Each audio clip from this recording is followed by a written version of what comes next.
Hey, everybody. You're back with Dave and Ed, and this is To the Death Podcast. We are super excited today to have a guest that we haven't, really interacted with as much as we should have. We should have done this a long time ago. George Sernack, he is both of our original instructor out of Renzo Gracie Denville. That's right. He's one of Renzo Gracie's black belts. He is a third-degree black belt and has been training with Renzo Gracie since 1994, people. 94. So Ed was 1. I wasn't 1. I was 5. But most of you weren't even around. So, yeah, let that sink into your head a little bit, all right? George chimes in on our super fight we're going to have. That's right. And as well as going into many stories that I've never heard. Training back in the old days, what it was like, going through some promotions, and just training with the elite level today. So sit back, relax, enjoy the ride. Hope you guys enjoy it. This is To the Death Podcast.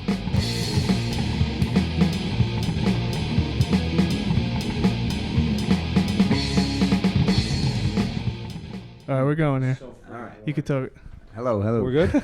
We're good? What did you just say? You don't listen to Jocko Willem? Jocko is boring as hell. I already told you this. All right, George, tell him how wrong he is and why. Jocko is the man. Listen. He really is. He might be the man, but I can't stand listening to him. Why? He's boring. You listen to the podcast? Yes, I Podcast is no good. No. You read his books, You want me to read you a book? Yes. I'll read you a bedtime story. I read books. Get a book here. No, Jocko's books. Yes, His kids' books, too? absolutely. Fantastic. Let me tell you, the Warrior Kid podcast and the Warrior Kid books, I think, open up a little bit of a barrier for a father and a son. I'm, a little bit older than the average dad with an 8-year-old.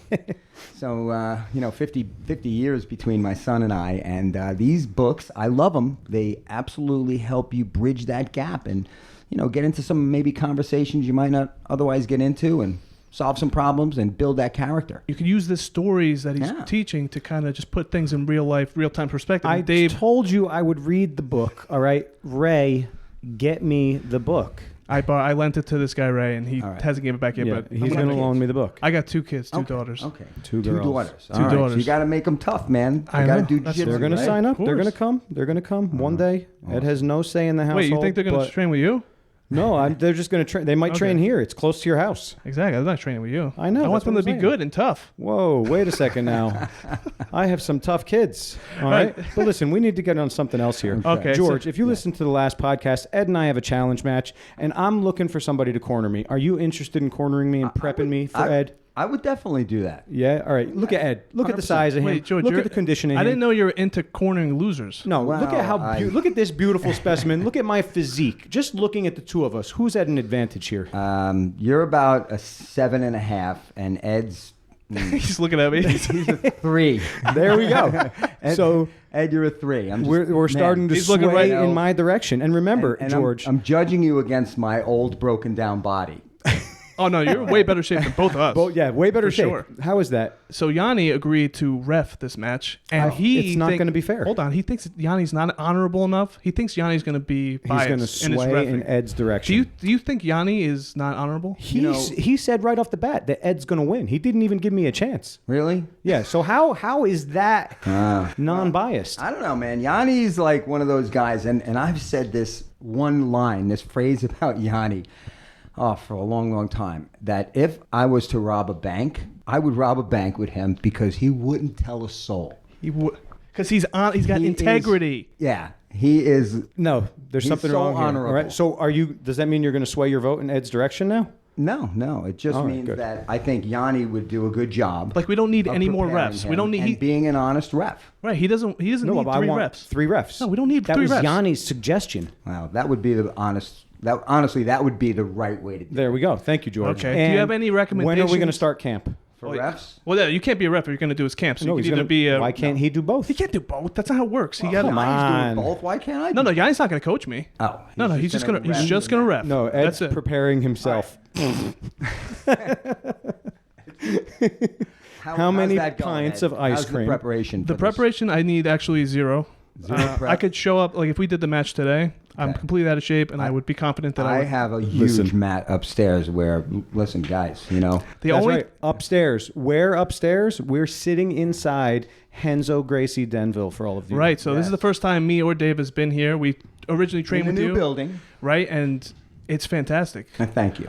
You put your old mats onto the new mats, and you could really feel Yes. a real difference. It And feels under great. those mats, my bones, they go right underneath those mats. Because I spent everything I have getting this place to look beautiful. So It does. You did a very good job. It looks very nice. Thanks. Nice spring-loaded floors, 2 floors, showers. So you Good got deal. Dave. You got no excuses. If you're gonna come I'll and do your be training here. camp I'm here, gonna do my there's no training camp excuses. here. He's got a perfect place. Yeah, He's got great We're guys set. too. 100%. I know. We You're got in some- big trouble. man, Big gonna- trouble. We'll put Cornell Thomas on you, man. Well, listen, Cornell is probably lighter than Ed, but he's too tall. It's not the same body style. Dave loves excuses. What do you think about excuse makers? This is why he needs to listen to Jocko. What Wait, are we we- walking around at, Ed? I'm about 230. 210. 210. I'm 210. You got on the scale last night. It was 213. Why are you That scale's rounding biased. down? That's your scale, not my scale. Oh my my scale tells a gosh. different story. Stripped down to his underwear inside my gym, right in front of the windows. Jumped on the scale. 213. Whatever. Are you going to use that as an excuse that I beat you? You're two. No, we already agreed. This match has to be absolute division. Right. Absolute. Yeah, that way he doesn't have to lose any weight. It's been a long time, but I do remember Dave as being very strong. He had that mechanic. All right, Dave. Tell him how know? strong you are compared to me. Go ahead. I'm definitely not strong. I don't know what you're remembering, but I'm definitely not I strong. remember Dave I think it being- was technique, George. It was Yeah, definitely okay. my It was great technique. great technique. Overwhelming. Yes, definitely not strength. I'm probably the weakest person that I know. I think we've talked right. enough about us. Let's talk about Georgia. That's why we're Yes. here, to introduce to people that don't know. I mean, you've been in this community how long? Just give me a number of years. In the jiu-jitsu community, I took my first Brazilian jiu-jitsu lesson September 21st, 1994. And for those of you that don't know, Wow. I mean, the fact that he remembers the exact day shows how important I'll never a forget day it. that is. I'll never forget it. That's a year after UFC 1, correct? I think UFC 2 had occurred already, yeah. Okay. So it was I mean, that's basically I the think beginning. it was before UFC 3, but that was the date because I took copious notes when I started training jiu-jitsu, because coming from a striking background, it was completely alien to what I had done. So Can we just ask, how old are you in 1994? when I started, I was 34. 34. Wow. So that's, I mean, Older than you, Ed, now. yeah, that's older than I am now. And we talked to Yanni about, because he did Taekwondo under Yes. you. Yanni started with me when he was 8 years old. Right. So he Yes. remembers specifically seeing the Gracie challenge. What was it? Gracie in challenge? action. Yeah. Right. But hang on, don't jump ahead yet. All right. Don't jump ahead. Take it easy. So, George, in 1994, you took your first class. Yes. How did you find out about jiu-jitsu? Okay. Well, I was training with a lot of guys who were working in the Taekwondo circuit, some of them on the Olympic team and such. What happened is I dehydrated. I got sick and went to the hospital, dehydrated, and went into what they call cardiac palpitations. I woke up with these guys standing over me with the electric shockers, but they brought me back instead with oxygen. I spent about 10 days in intensive care. Trying to make weight? Yes. Funny thing is the head of cardiology over there happened to be my kickboxing student, Dr. Bill Salerno. And he came in and, took care of me, got me out of the hospital. Long story short, because it is a long story. He told me I couldn't really get back to kickboxing anymore. I couldn't get hit because I had a scar on my heart. Head of cardiology over in Hackensack, Bill Salerno, tells me no more getting hit in the chest. You can't spar. You could get hurt. And so I'm a little disappointed. I can't spar. I can't do what I love. I really liked, contact, full contact. And a couple months later, he comes to me and says, hey, this guy Renzo Gracie, Hoyce's brother, he's moving to New Jersey. Why don't we go check out what this jiu-jitsu is all about? So the same guy who told me no kickboxing, no more contact, you can't get hit, turned me on to jiu-jitsu. And you didn't have any, I mean, you were in Taekwondo primarily, right, before this? Yeah, I was and a 5th degree in Taekwondo and a 4th degree in Hapkido. I trained extensively with a lot of full contact kickboxers. But we talked to Yanni, he said, he thought Taekwondo was number one, nothing's better than Taekwondo. Did you have that kind of mentality back then? Or when you came to jiu-jitsu, you're like, I'll take anything at this point. I just need to compete. So short story is, Taekwondo is a great stand-up martial art. Rich was also a very good boxer. He was a Navy boxer. He was a Navy SEAL, and he was, like I say, he was a tough guy. So we did a lot of hand and footwork. But there was a time I went out to visit a friend in Chicago. I got into a street fight, and I ended up on the ground getting pounded. and it was kind of in a stairway. And I was lucky enough to get away, and, you know, this guy was a way better wrestler than me. And I realized, like, man, I got to learn how to defend myself on the ground. So you realized you had holes. Oh, man. That's a ridiculous way to learn that lesson. You know, we always knew that, you know, the ground was a different world. And without the sophistication of the Gracie system, you just thought, like, oh, yeah, that stuff would never work on me. You know? Right. And you're blind to it. I've brought hundreds of people to jiu-jitsu over the years that told me, nah, that stuff would never work on me. Nah, that stuff would never work on me. Well, now you do it always works 10 times out of 10 times, and they're like, okay, I'll go with you.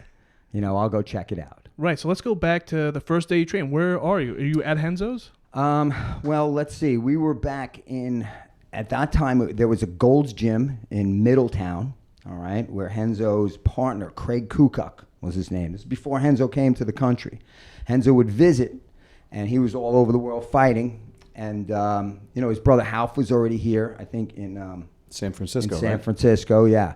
So in any case, I did my first couple of months training with Craig Kukuk, and it was either in a fire department, like above a fire department where you could rent out the room after, you know, after the whatever bachelor party the night before. So the mats stunk like beer and cigarettes, and they were all dirty, you know.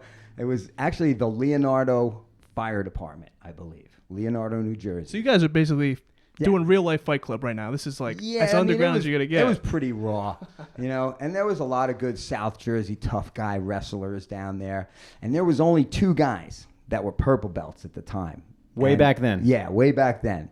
And it was Tommy Caruso, who's still training with Renzo. We have our old school meetings, like, you know, every 6 months or every year, we all get together, all the original old guys. And, you know, I want to thank, you know, That's Silver beautiful. Fox for that. He always organizes it.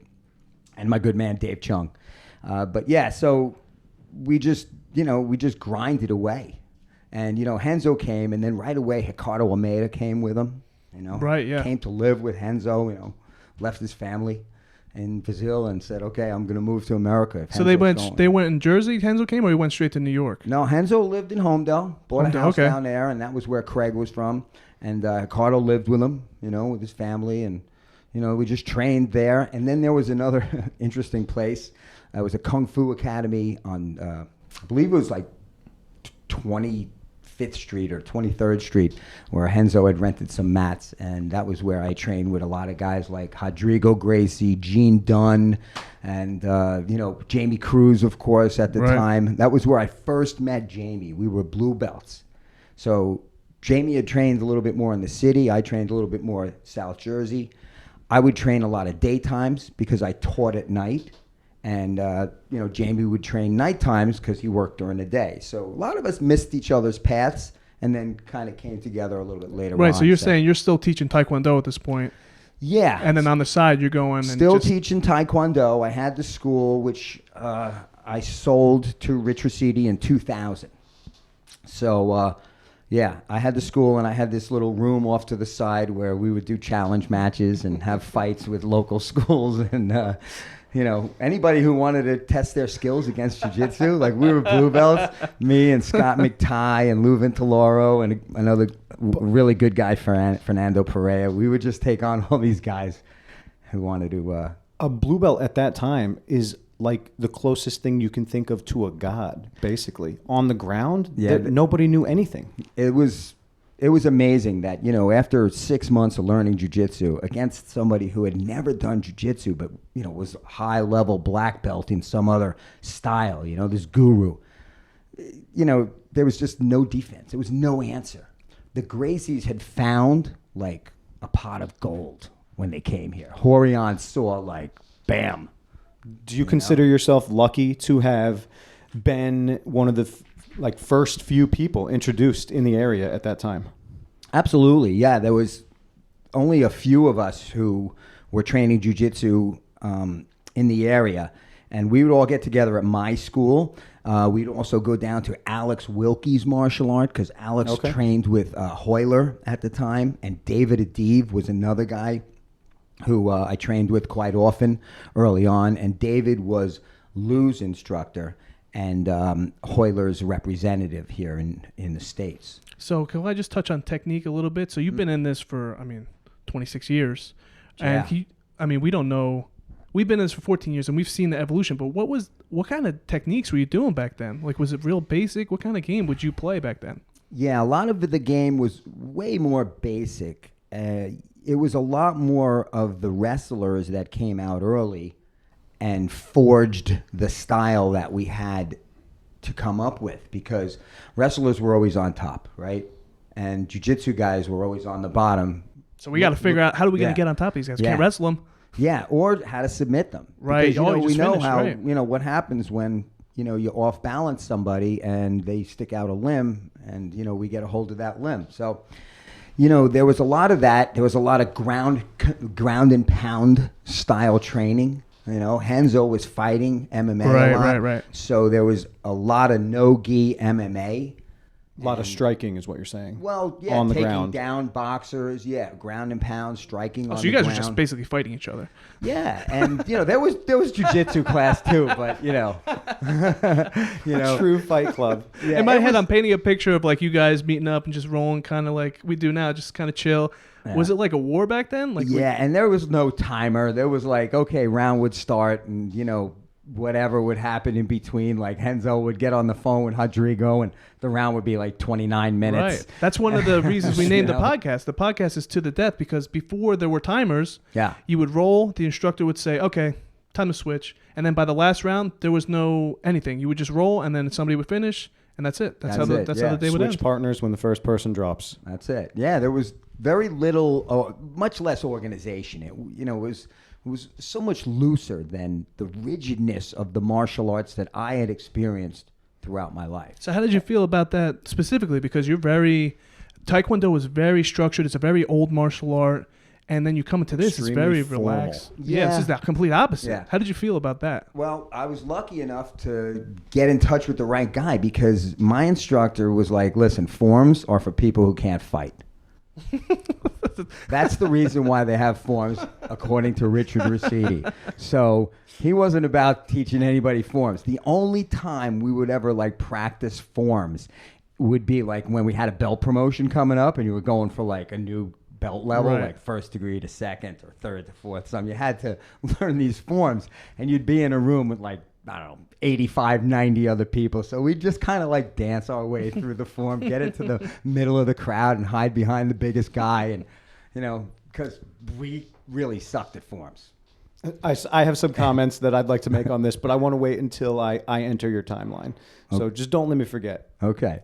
Yeah, don't let me forget. So, all right. So how long did you what did you think about the belt system? Because the belt system in jiu-jitsu is completely different than Taekwondo. 5 belts in jiu-jitsu. How many belts in Taekwondo? Well, I'll tell you, the way we did it was old school. We went with the old school method, because originally there was white, yellow, green, blue, red, and black. Okay. So there's only 5 belts in Hamukwan Taekwondo, which was the style we learned. Hamukwan meant the military style of Taekwondo. And there was a man up in Ramsey, New Jersey, Master Bai, who was the highest ranking Hamukwan master in the United States. So that's who Richard Gracie got his belt from, went off to the Navy, came back and did Fight Club in his basement for a couple of years.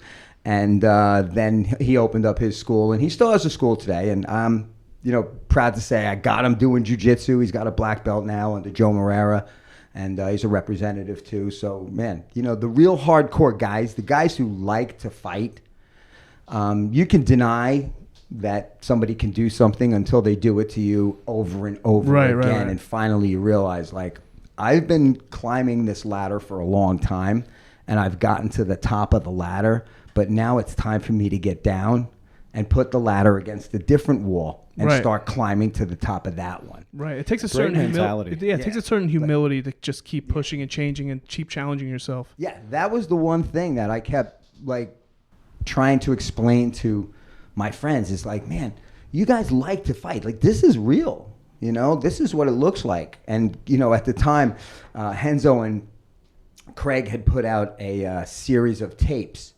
And they were instructional tapes, but they also included all of these crazy fights that went on in Brazil, like high-end fighting in a backyard and like biting some guy's ear off. You know, so real kid stuff, real kid-friendly not stuff. For the weak at heart. Like hour-long grudge fights where two guys just would go at it, man, and you could see like that this is a real fight.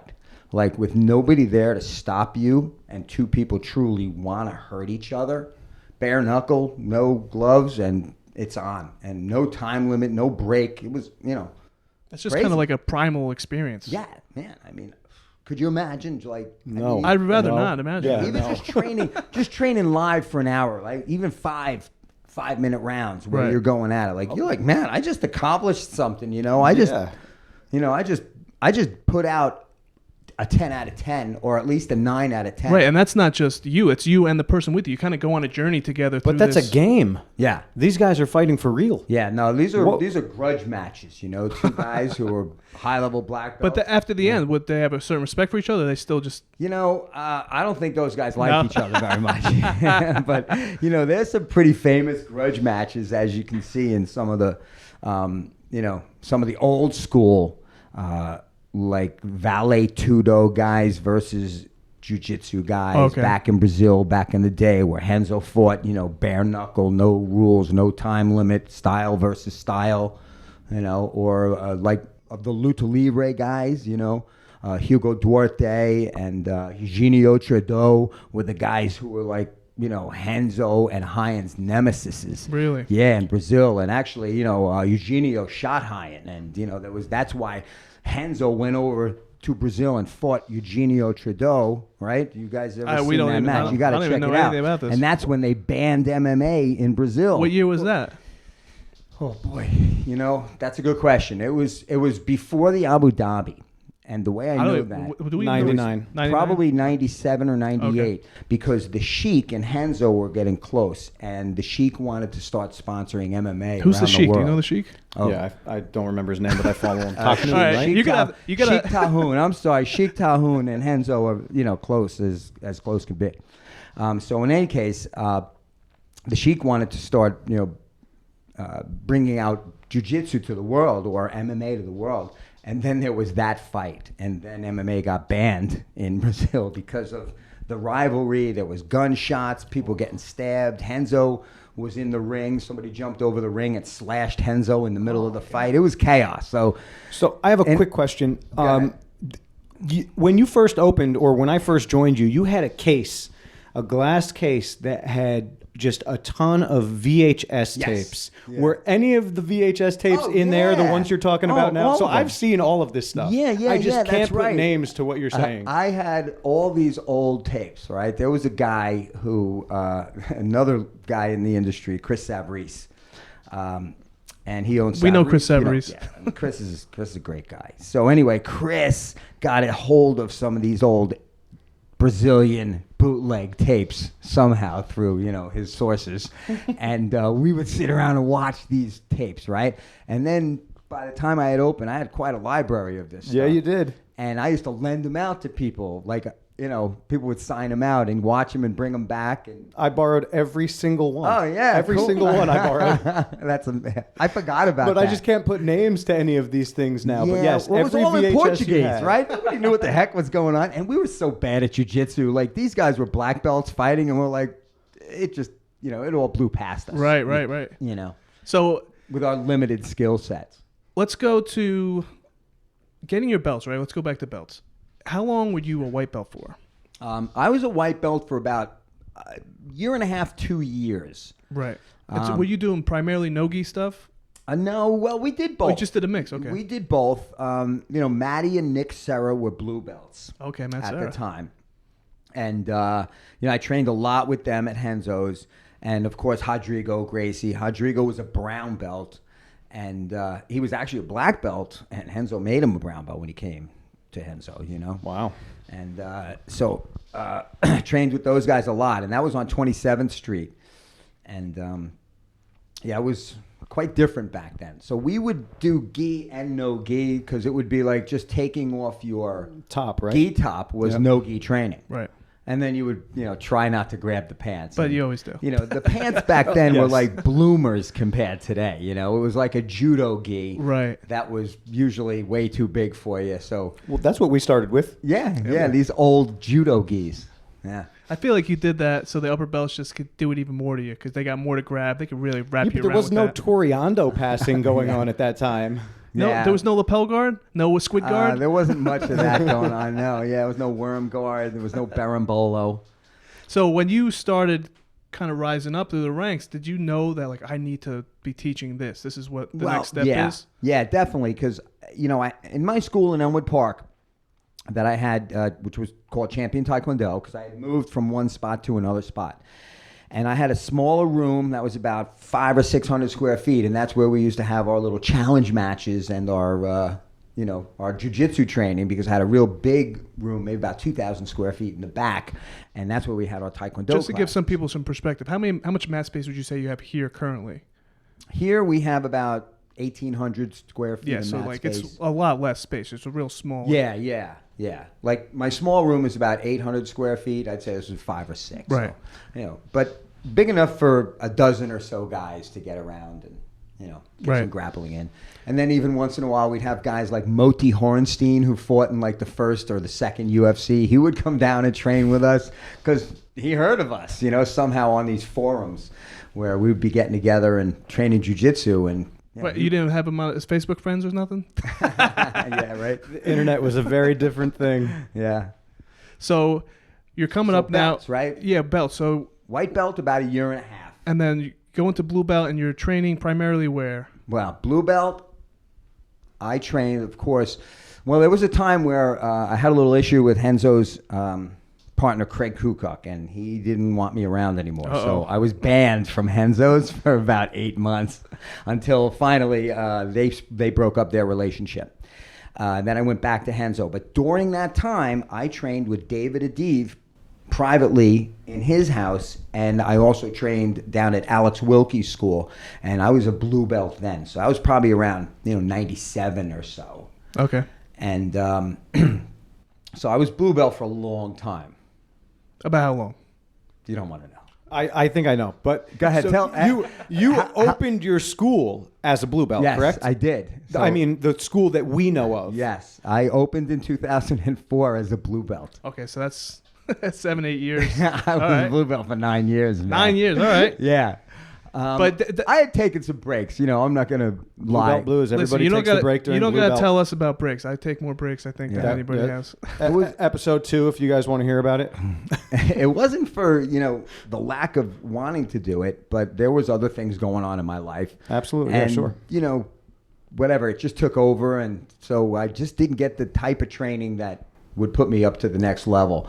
And I didn't spend as much time going into the city as I had in prior years. But, once I had actually sold my school in 2000, and I took off like 4 years, and I just kind of went around and did a ton of competitions and sold gis and fight wear for Storm years back with Alex Shum, who started and created the Storm. Okay, let's get into that, actually. Competitions. When did you start competing in jiu-jitsu? Well, I started competing in jiu-jitsu tournaments as early as the first Grappler's Quest, and the first Naga, which wasn't called Grappler's Quest. I think it was called Ground Control or something back then. So I have some medals around here somewhere from some of those earlier tournaments. What year would this be around? I'd say 95 or 6. Wow. And even before that, I just wanted to compete so bad because I did a ton of, kickboxing.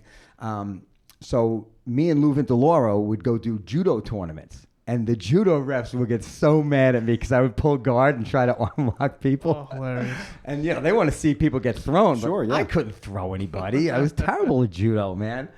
But I did manage at one point I think I was a white belt. I had to wear a white belt in the judo competitions, and I threw a brown belt. So then they put me against this really good guy and just like wailed me around for about. So this is primarily a judo tournament? Yeah. Oh, And okay. they were frowning upon my technique because I was pretty much pulling guard and trying to get arm locks and triangles and That's stuff. funny. Did you know much about the judo point system at all? Or? No, I just wanted to go out there and Hit a throw or a submission. Yeah, I just wanted to go out there and lock up with another guy and test my grappling skills. You know. So when did they actually? When was it like a jiu-jitsu tournament? Like that's more of a judo kind of style. When did they start putting out jiu-jitsu rules or coming together with new rules? Right, because it's a whole different rule set. Yeah, I mean there was a lot of a much more looser rule set. People would allow slamming. There was no state involved in any MMA. So, Dan Mergliotta from, the UFC. Right. He had a place down in I believe, gosh, I forget the name of the town off the top of my head, but it was BAMA, Bayside Academy of Martial Arts. And Dan would have these like Friday night fights. And it was just like whoever you brought to fight that night, Dan would be like, okay, you fight him, and you fight him, and okay, you could fight him, and all right, we'll match all you guys up. And there was like a ring, and he sold. And you were doing tickets. those. Well, I had a couple of my students, like Scott McTighe. Back in the day, he fought a bunch of fights. Carmassaro.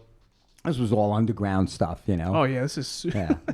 This is the Wild West right now we're talking about. This is way before the state ever got involved. But back to the tournaments well, the point system was pretty much BJJ rules. right, because the Worlds came out what year? 97.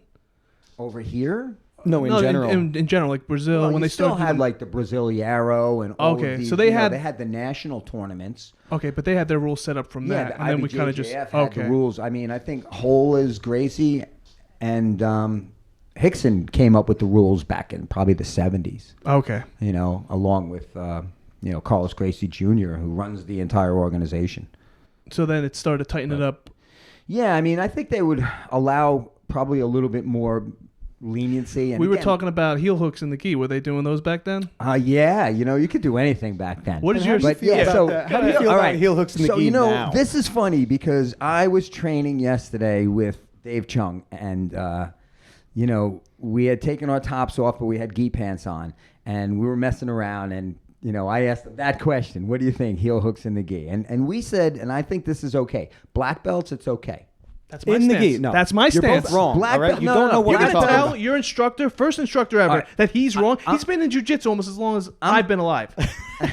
I'm just saying, because if you, as a black belt, infinitely don't know when you're in enough trouble, you shouldn't be a black belt. Okay. Like that's. But would I emphasize it?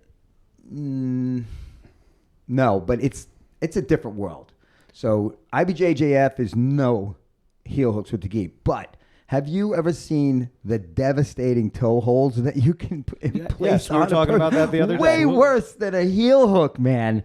I've been put into toe holds in the city by the guys from the Death Squad, and like you don't know the difference between a toe hold and a heel hook when it's laid on right.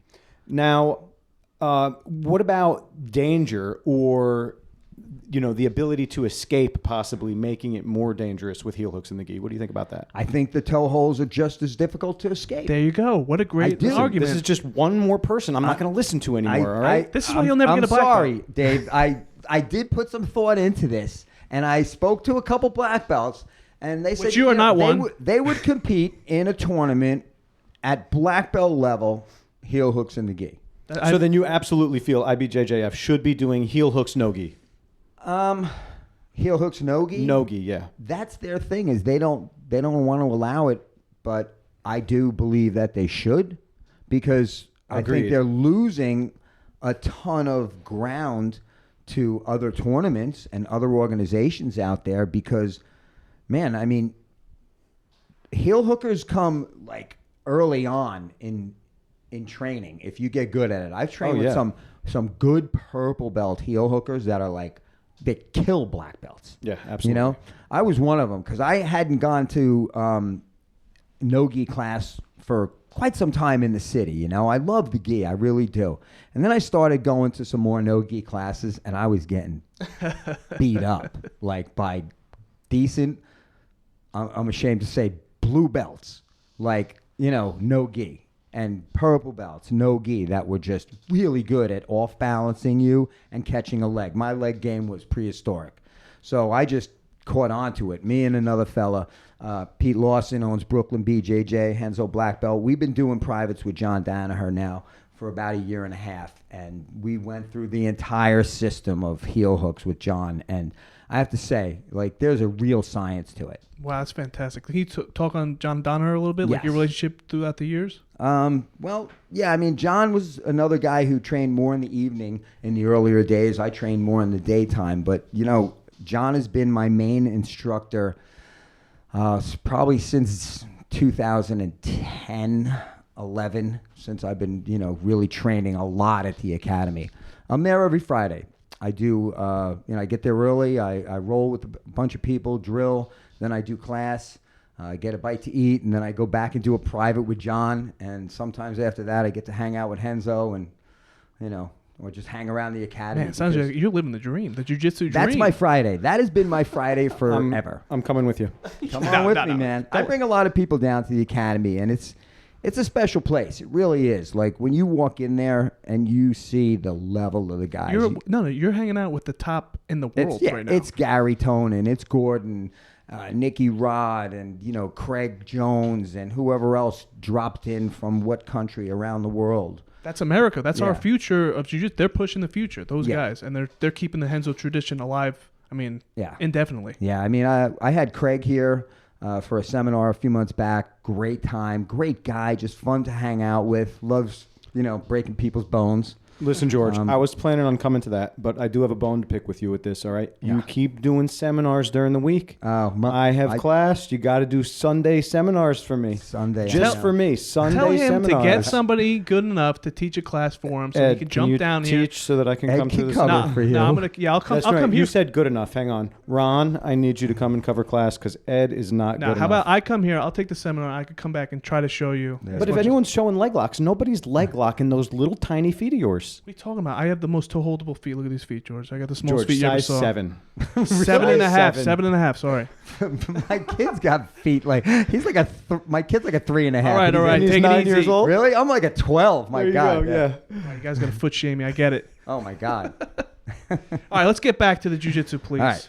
So wait, real blue quick, belt for before we 9 years. Back to But now, because we're talking about promotions, and you said that John was your main instructor since 2010, who's been the one that's been giving you your promotions or wrapping the belts around your waist? Renzo. Every Renzo. belt I've ever gotten from Renzo at the hands of, you know, who I believe is, you know, one of the greatest representatives of jiu-jitsu to ever live and will ever live, and is an amazing human being, you know. And also, all my certificates, I have 3 black belt certificates, 1st, 2nd, and 3rd degree, all signed and then witnessed by John Danaher. So I think, you know, maybe someday it's going to mean something. Oh no, I mean that means something right now. It means something right now. Absolutely. You know, I don't know. I've been very fortunate growing up in New Jersey, starting martial arts early.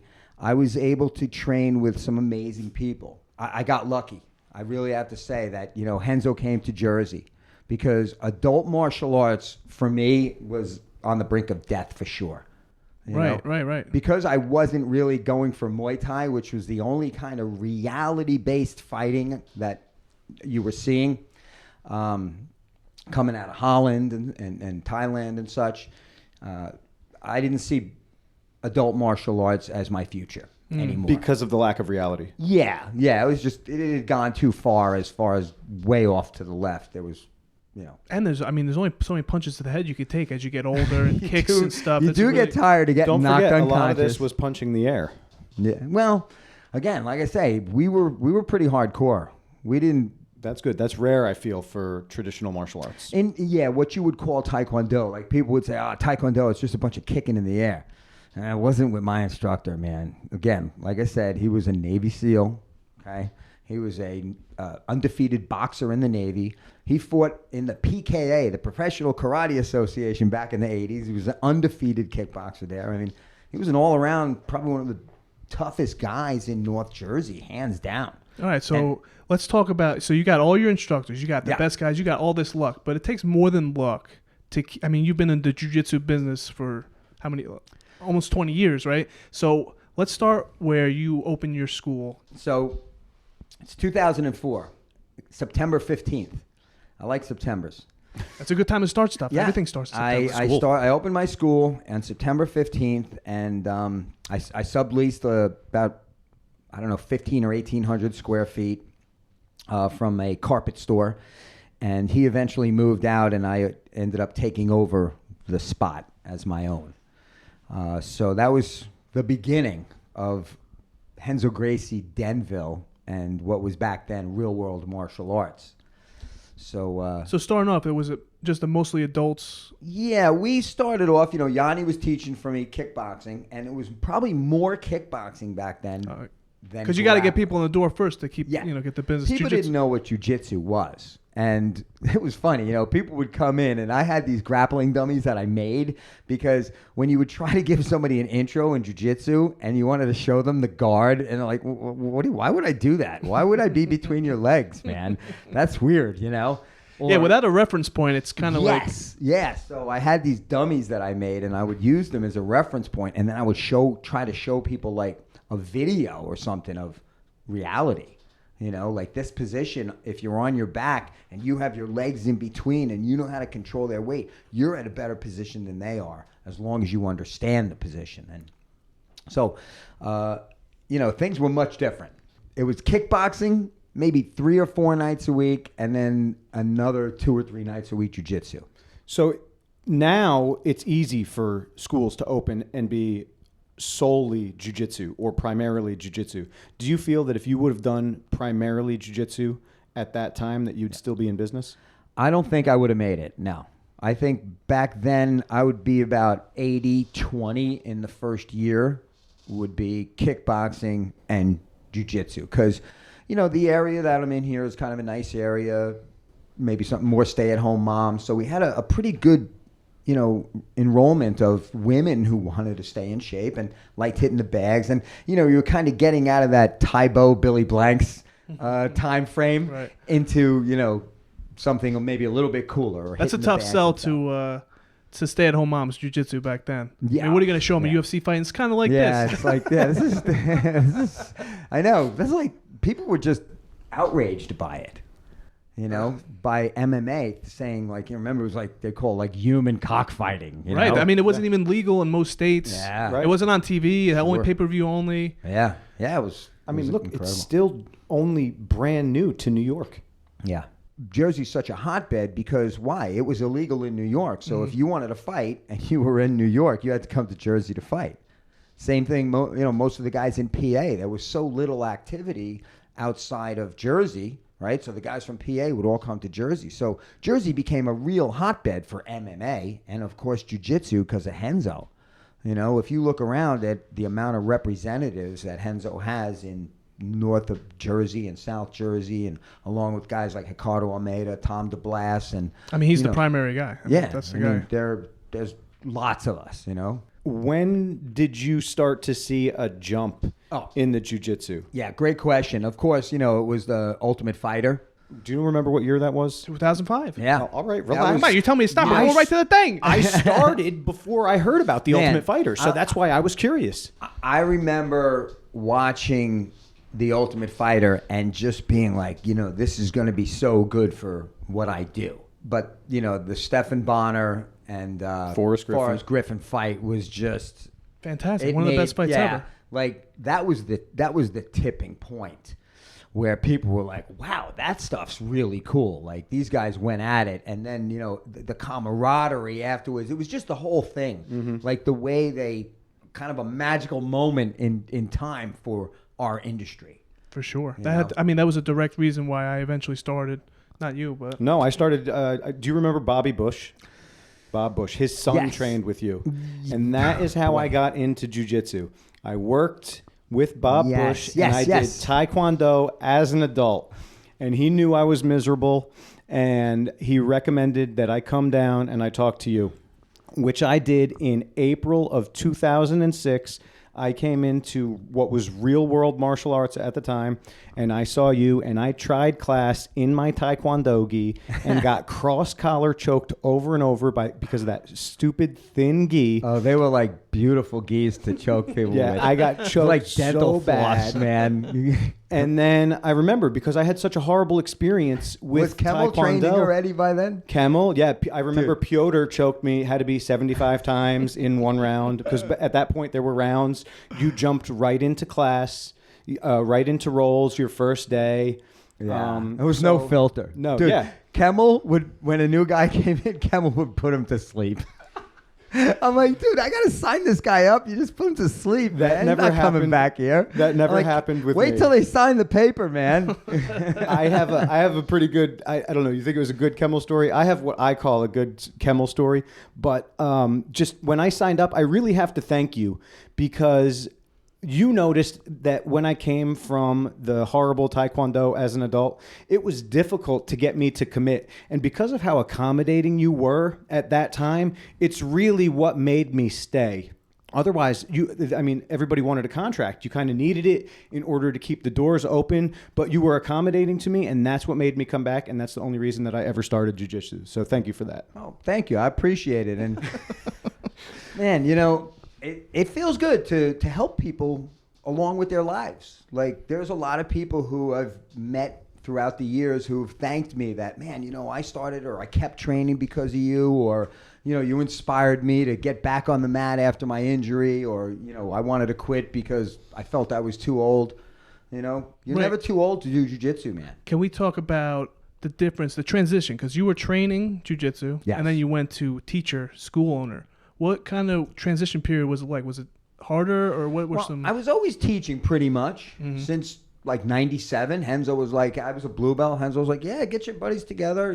You can teach and, call it Renzo Gracie Jiu-Jitsu. And, he didn't want anything for it back then.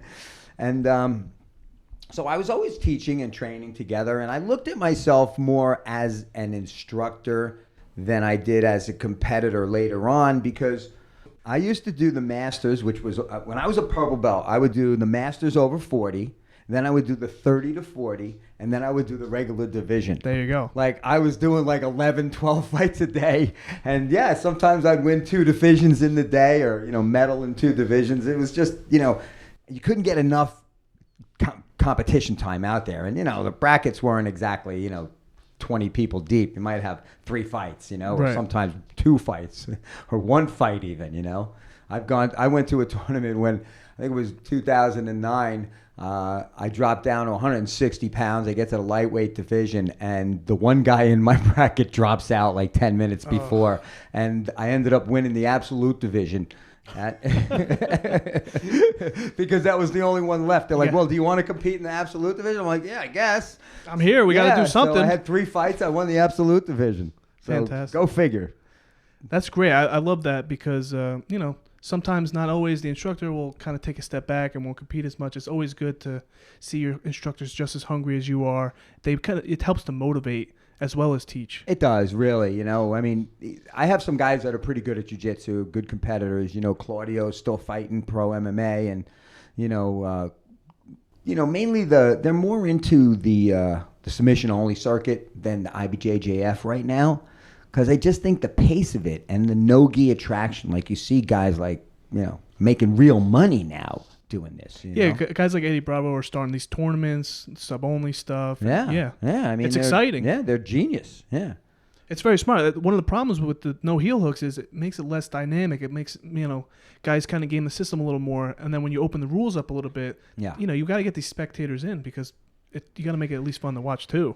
100%. I mean, the game is definitely evolving. And that's one of the most unbelievable things is that jiu-jitsu today is... You wouldn't even recognize it 20 years Absolutely. ago. We were just talking about worm guard, squid guard. I mean, it's getting ridiculous now. I remember you telling me the story. I don't know if you were there.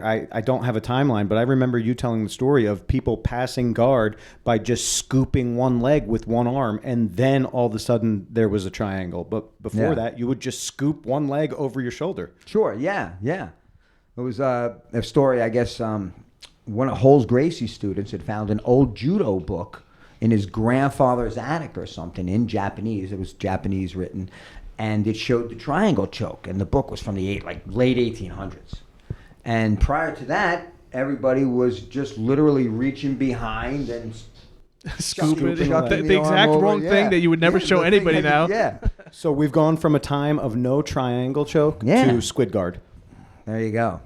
So where do you see it going? Technique, amount of people training. Right now it's the hottest it's ever been. Oh, You think we man. can go higher? Well, I think that jiu-jitsu is still in its infancy.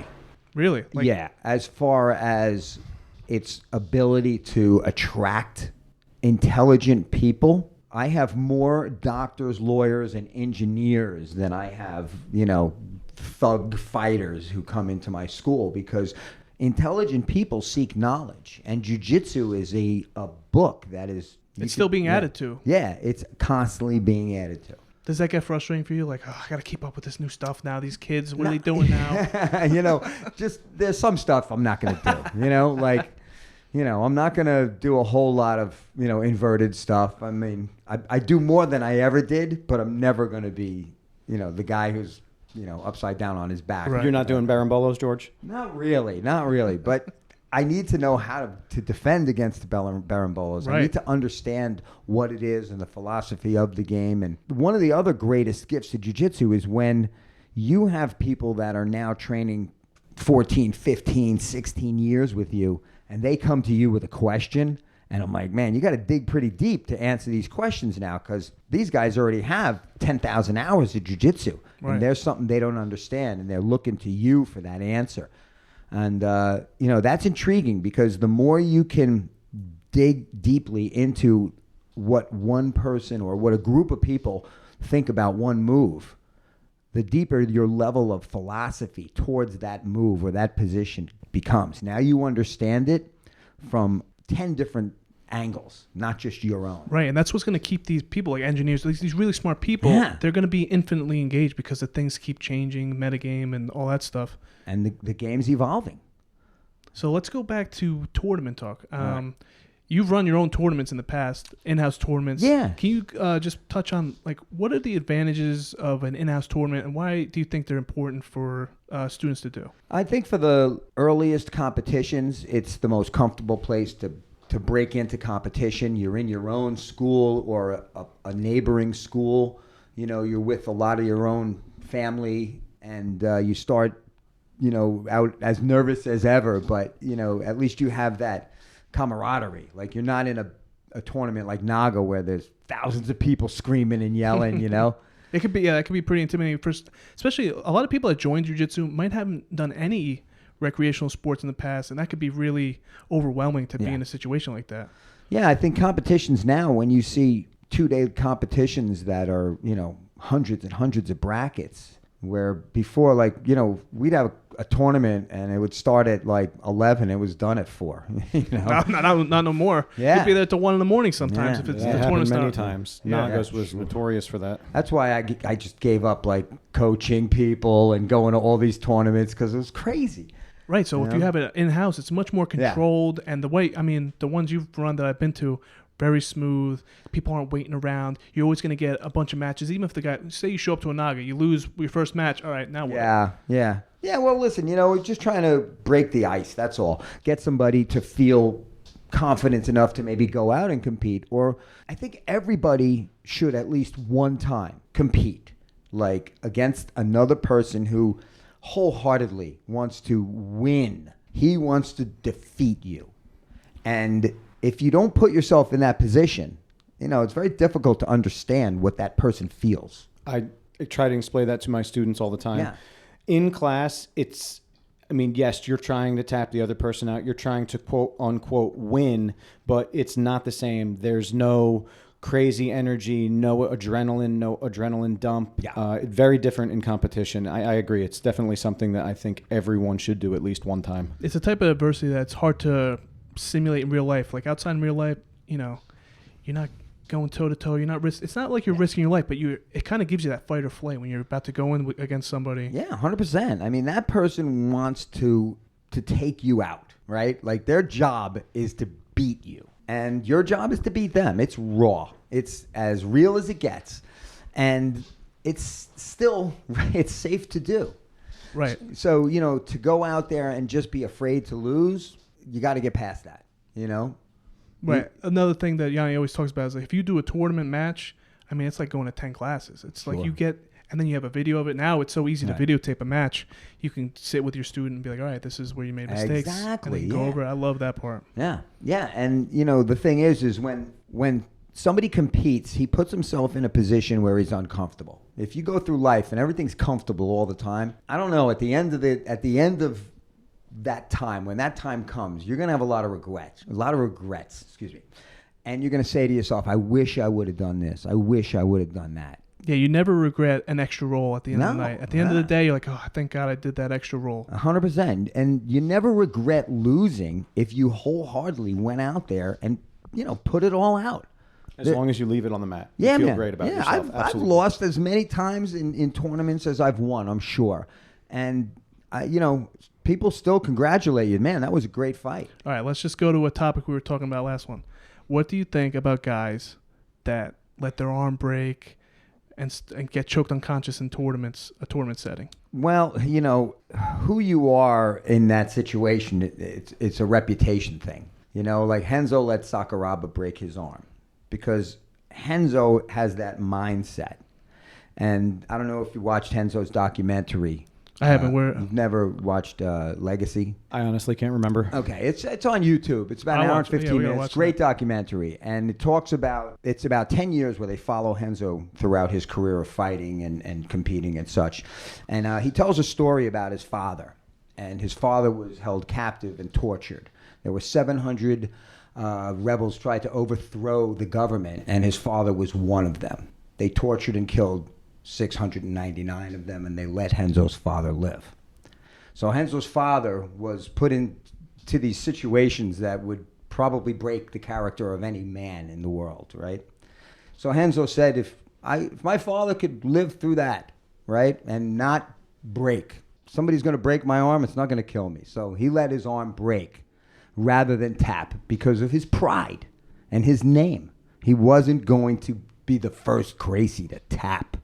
You might lose, but I'm not going to tap. So, you know. I guess that changes our thoughts on that whole thing, huh, Ed? No, it doesn't change my thoughts because pride. there's only one Renzo, all right? Not everybody's Renzo. You're not Renzo. If you go to a tournament, I'm tapping. I'm not letting anything I don't want break. to see him turn your arm inside out. I'm not letting anything break either. I'm telling you. But, you know, we don't carry the legacy that Renzo I'm talking carries about, with how about him. an average black belt? You show up to IBJJF tournament. I'm tapping. Man, what do I... Live to fight another day, right? Yeah, I mean, I'm a businessman too, you know. I have to earn money, and I don't want to be walking around with an injury, you know. So 99.9% of the people you would say you should probably tap. Oh, hell yeah, I'm tapping. How about if you are the top tier competitor and you're going to lose anyway? Vinny Megalesh? Yeah. Man, I haven't Should have tapped, but right? I trained with Craig Jones, man. Whoo, that guy's scary. Did you see the image at least? I did not. His I have not heel seen and it. his knee are pointing in the same direction. Yeah, I heard. I haven't seen it, but you know, Craig Jones he can attack your legs. So now he lost, and he was going to lose. Yeah.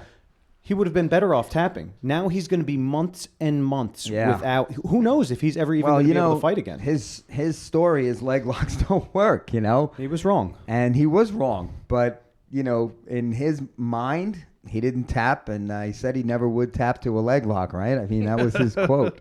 Did anybody ask him after the match or no? I don't know if it happened faster than he imagined That's it would possible, happen too. You for know. sure. Yeah, that's very possible. You know, Craig's like a shark, man. He sees blood, it's on. Like there's a very small filter there.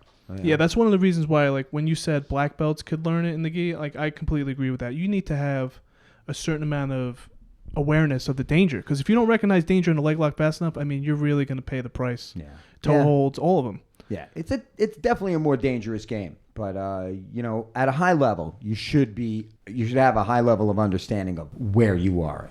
Right, and just have the respect. Yeah, your partner too. I mean, are you training with somebody who would really hurt you? I try not to train with the cowboys, these guys who come in like from all over the world. They come to Renzo's to test their skills, right? Right. Like I don't need I trained with this one guy a few months back, and he's a Polish guy, nice, sweet guy, and you know I love the Eastern Europeans, right? That's my background. But anyway, I trained with this guy, and he leg locked me like 15 times in like a 5-minute match. He was good.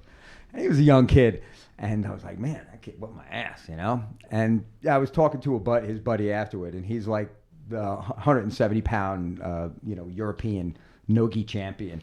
And, he comes to the city, and I mean, that's one of the risks training over there. You're training at like the pinnacle. I mean, the best guys of the world are filtering through. So you got to protect 100%. yourself for sure. People, it's a destination for sure. You're bringing people from all over the world to learn. Like say, Craig spent, I don't know, more than a year at Renzo's.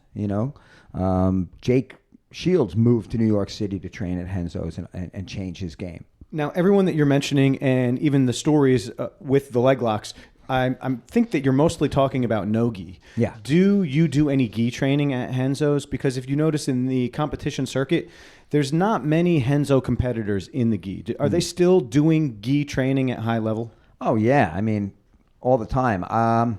Do you do the gi training at all? I've been just training days and doing no-gi for the past about 2.5 years. Okay. Maybe a little longer, just no-gi, because, again, my no-gi game was...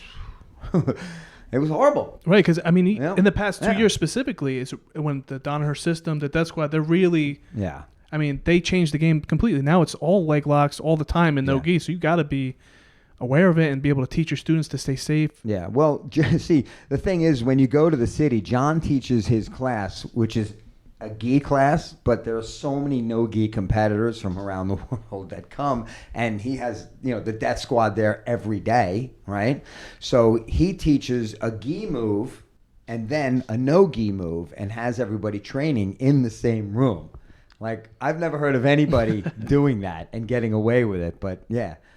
John teaches his gi technique, and, even though it's a gi class, when it's John teaching, I'd say if there's 80 people there. Ooh, 80 people. Oh, yeah.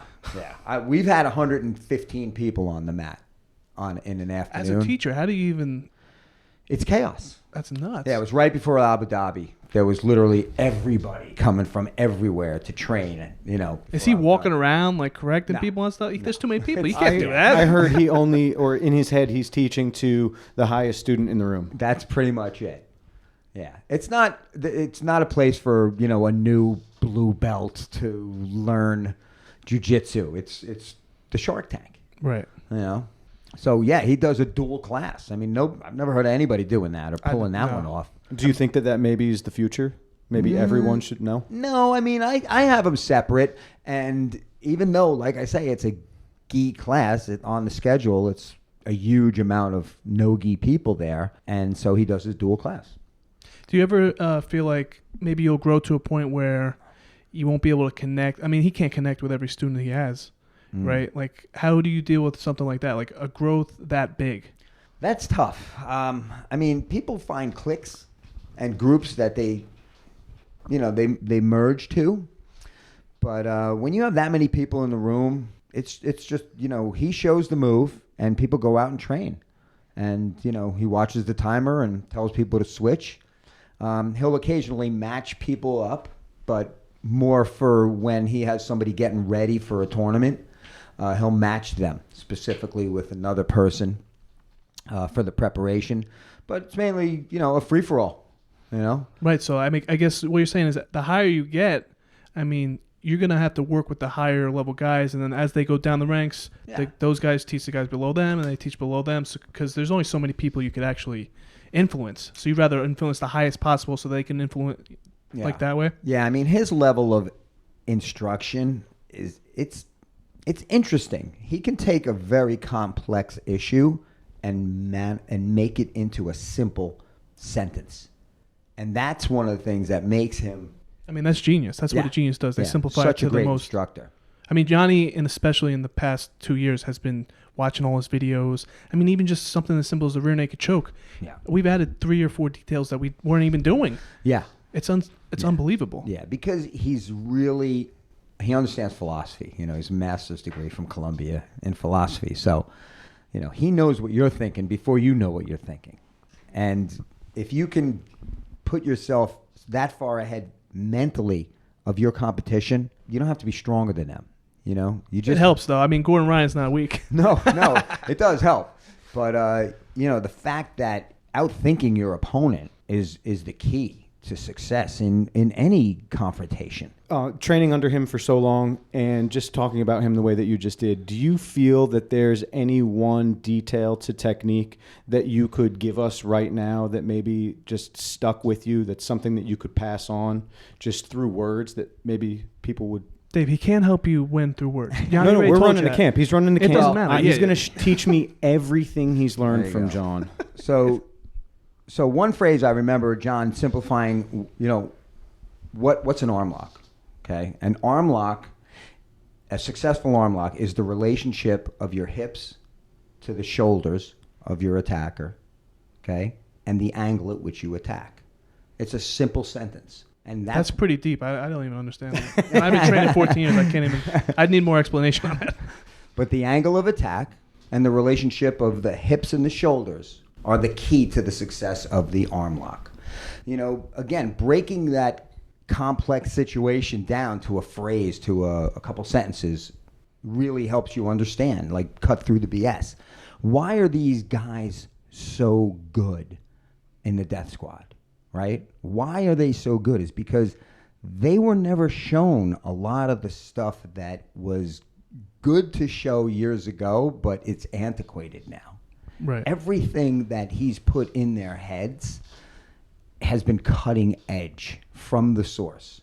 Imagine, you're in whatever, 10th grade now, and, you get a genius professor who has a lot in common with you and takes you under his wing and spends 80 hours a week mentoring you, literally. Like John mentors these guys like a father, and spends the amount of time with them, like Yanni would with you. You guys you spend a lot of time with certain people, and those people, everything filters through to them. And then John looks for people with work ethic. Right, because he's got to pick and choose. He can't teach every person like that. He's got to really hit the criteria to work with him on a one-on-one level. Has to be.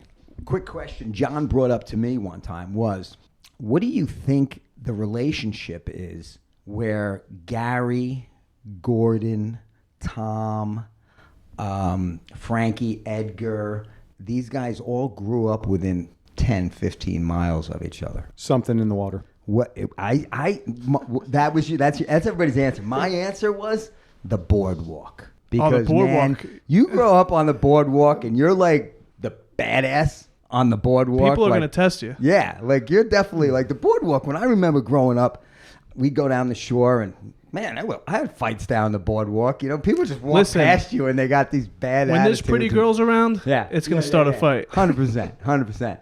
But yeah, so that was my answer. I'm like, man, they all grew up like around the boardwalk. You got to fight down there. Jersey's a tough area. That sounds like a better answer than my answer. Oh, well. Yeah, I don't even want to hear your answer. It's definitely the water. Your answer was definitely canned the water. answer. Yeah, that was too canned. My answer, why are all of them... Why are they so tough, man? Where'd that grit come from? I was going to honestly guess something about the families, maybe a lack of a parent, but... Maybe. That's just a guess. It's a total guess, because, it can't be, because we've heard Gordon... I don't know Gordon, but we've heard him talk about his mother, his dad is with him everywhere, so... Yeah. Okay, so the reason I think that they are specifically is the same reason that you took the luck of being one of Renzo's first students and now teachers of the area. Great minds come together, and then you work together. Like you work with Yanni, work with Jamie. These guys they're working with the pinnacle to a certain amount of hours, and he just takes tough guys. There's tough guys everywhere, but he takes them and puts the precise, simplified method. He's so tuned into the way to teach. Yeah. And, this is a saying that, I've often said is, and I hope I get it right, it's easier for me to make a smart guy tough than it is for me to make a tough guy smart. For sure. Right? So you can you can learn jiu-jitsu and be awesome at jiu-jitsu and literally never have done a push-up in your life. Like, there are people out there who are world-class jiu-jitsu athletes who, man, if you put them in any other situation, they're pretty spasticated, So I won't say who the person is, but probably one of the greatest grapplers to ever live came to Renzo's academy and could not do one pull-up. You're looking at another guy right here. Can't do pull-ups. I'm not going to say who it is. I can do one. But So this it's is definitely an not me, and I'm absolute not a fact. great either. And yeah, if I told you, you'd be floored, but couldn't do a pull-up. So, one of the greatest competitors in the world. So, there's certain attributes to jiu-jitsu that, they bypass the necessity to have strength. They bypass the necessity to have certain skills because it's the mind. That's definitely me, 100%. It wins the game. There you go. So I'm waiting for this match here, guys. I hope I'm going to be... Oh, you have to train me first. I will definitely train you. I'm not calling you Grandmaster or Sensei, though, just so we're clear, all right? That's fine with me. All right. I don't... And that was another thing that I fell in love with, George. Just so you know, from the get-go, I called you George. Adults should not be referring to their instructor as anything other than their name. My stance on it is you give your respect to your instructor. Whatever he tells you to do, I would do it. If he told me to call him Sensei, I would because I respect him. And he's given me the gift of knowledge. With George if he made you call him Sensei. I didn't say that. No, I didn't. I said, listen, I was so hungry for it, I would have called you anything you wanted because I wanted to learn. I had that hunger, and I still do. And if he tell me to call him Sensei, I would because he's been in the game 26 years. 26 Have some years, respect George. for the man. Yeah, that's just jiu-jitsu, right? That's just jiu-jitsu. Yeah. In your 26 years and all your promotions, you said you're a third-degree black belt now under Renzo. Correct. What was your favorite promotion? Did that come out? Promotion. Yeah, I have to say, I had trained with some pretty good guys, but none of them had reached the pinnacle of, what Renzo had reached at the time. And I remember getting my blue belt, and I was just like, man, I don't know. I just felt empowered by it. And then purple belt too, But it's between those two. I can't decide. I really can't. Blue belt is usually one of the most said answers just because it's really proof that I'm in this now. Yeah. I'm here to stay. I wish I was the guy who took a lot of pictures and stuff, but I wasn't. I never had my video camera. People just... Back then, you needed to bring a camera with you. Literally, have to plug a cube on top of your camera and shaking Polaroids. I hope this comes out good. I know, but yeah, there's a lot of guys that I train with, and I see put up a lot of pictures of the old days and stuff. I'm like, man, I don't have any of that stuff. But it's good to see him. This is part of why we're doing this because not everybody knows this story. I didn't know the story, and it's fun to hear. And I think it's good to look back to see what to have an appreciation for what brought us. And this goes into what I want to talk about next, which is just where do you think we're going? Where are you going in the future, the next 5-10 years? What are you looking to do? Just keep spreading the love of jiu-jitsu, man. You looking to put any more tournaments together once we open back up? Oh yeah, definitely. But I mean, to carry on, Renzo's legacy is really something I vowed to do. I want to be the best representative I can for somebody that I admire immensely. I talked to Renzo just last night, and he's a very unique person. People don't really realize how intelligent he is. He's got the wisdom of, guys like his grandfather, Carlos Gracie, and Helio Gracie, and his father, who have impart lessons onto him, and he's learned from kings and sheiks and the highest caliber thinker in the world. I don't know of anybody who can be as adaptable as him. So to carry on that legacy is my goal.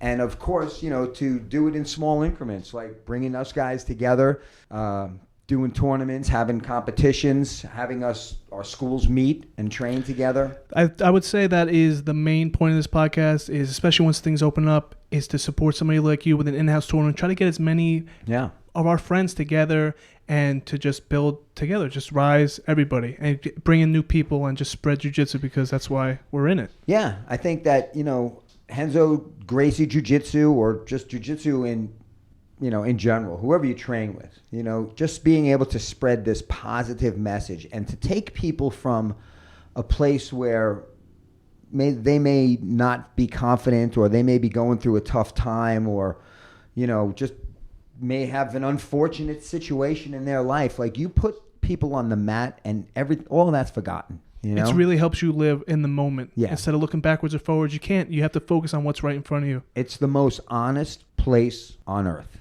I feel like that's a great way to end it. But all right, man. All right, great. Thank you, George. Guys, George, I thanks a appreciate lot. you. This is very good. Awesome.